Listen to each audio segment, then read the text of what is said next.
국민을 바라보고 할 일을 제대로 합시다. 이제 국민만 바라보고 우리 함께 일합시다. 온 국민의 관심이 쏠려 있는 바로 이 사람. 요새 워낙 많은 이들의 이목이 집중돼 있어서 부담스럽진 않으십니까? 솔직히 그렇습니다. 네. 한동훈 법무부 장관이 범보수 차기 대권주자 적합도 여론조사에서 우리 장관님께서 유력 대권주자로 등장했고 1위를 차지했는데요. 한동훈 신드롬의 원인은 무엇인지, 또 대선 후보로 거론될 가능성은 어느 정도인지 배종찬 인사이트K 소장에게 들어봤습니다. 말씀해 주시면 듣겠습니다.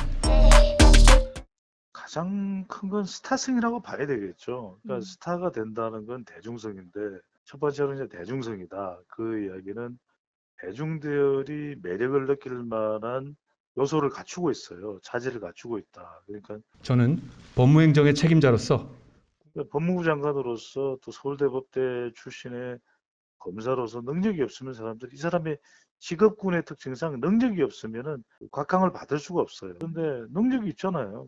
능력이 있는 게 인사청문회와 대정부 질문을 통해서 이 더불어민주당의 공세를 무기력화시켰잖아요. 오히려 반격을 가했다고 해도 과언이 아닐 정도로. 징계를 받았던 검사가 승진하는 것에 대해서 더 정의롭다고 생각하냐고 물었습니다. 저에 대해서 독재 폭행한 검사가 승진했습니다. 저는 그런 일을 하지 않을 겁니다. 한동훈 장관 내 마음에 들면 검증 안 하고 내 마음에 안 들면 검증하는 거예요?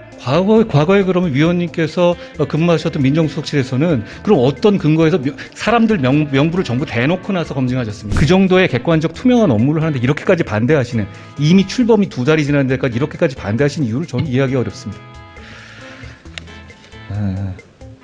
시간이 다 돼서 더불어민주당이 의문의 1패가 아니라 의문의 한 10패 정도를 했다. 그 외의 매력은 행동거지겠죠. 우리가 어떤 사람의 매력이라는 것은 말에서 오는 게 아니라 매럽이언의 법칙이라고 그래서 말 이외의 언어로부터 오는 것이 몸짓이라든지 표정이라든지 이게 65%예요.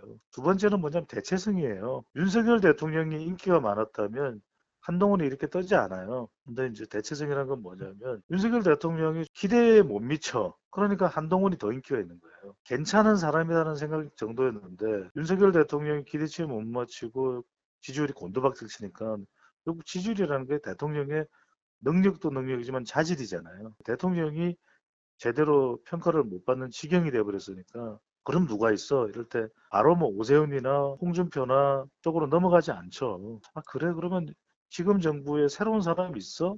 뭐 한동훈이야? 대체성이죠. 많이 노력하겠습니다.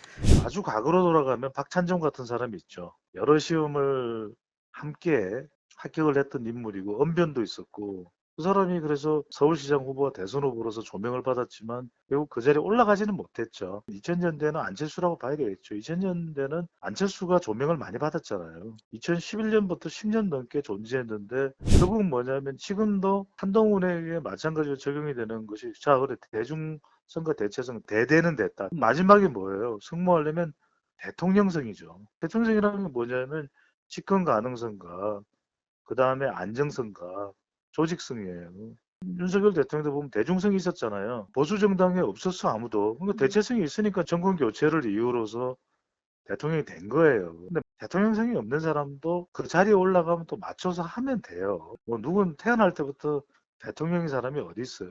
한동훈에게 가장 중요한 것도 대통령성이에요. 대통령이 될 자질, 이른바 프레지덴셜 리더십이 있냐, PL이 있느냐가 중요하죠. 2024년에 가서 봐야 돼요. 총선 끝나고. 그때 윤석열 대통령이 선거에서 총선에서 여당이 압승을 하면은 당분간 또 한동훈 생각은 못 하는 거고. 윤석열 대통령이 흔들리면은 다음 대통령감이 필요할 거 아니에요, 보수정당에서. 한동훈이냐, 오세훈이냐, 안철수냐, 원희룡이냐, 홍준표냐 등등등 나올 거 아니에요. 나머지 사람들에 비해서 대통령성이 더 크면 대통령이 되는 거고 당에 있는 사람들이 이 사람이 대통령이 되겠다 싶으면 달라붙는 거고 안정성은 이 사람이 과연 검찰 쪽 외에 지금 윤석열 대통령한테도 아쉬운 부분이 참 그거잖아요.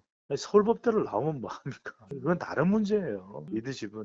아니, 노무현 전 대통령이 뭐 서울대학 나왔어요. 레이건이 뭐 하버드 나왔어요. 한동훈이 갖춰야 될 거는 2024년 이후를 봐요. 지금은 대통령성이 어떻게 나올지 알 수가 없어요. 또 다를 수도 있지. 다를 수도 있는 게 뭐냐면 윤석열 대통령이 잘하는데 한동훈도 또 잘해. 더 윤석열 대통령이 잘한 거에 대해서 후광 효과를 입을 수 있는 사람은 오세훈이나 안철수나 원희룡이 아니라 한동훈일 수도 있잖아요. 한동훈이 그래도 윤석열 대통령 지지율이 높아질 때 기회를 더 많이 얻겠냐면 기회를 더 많이 얻지. 대통령 지지율이 높고 정권 재창출 가능성이 높아지면 그래도 돌아보니까 한동훈이라는 사람이 괜찮던데? 그럼 그때는 기회가 되는 거죠.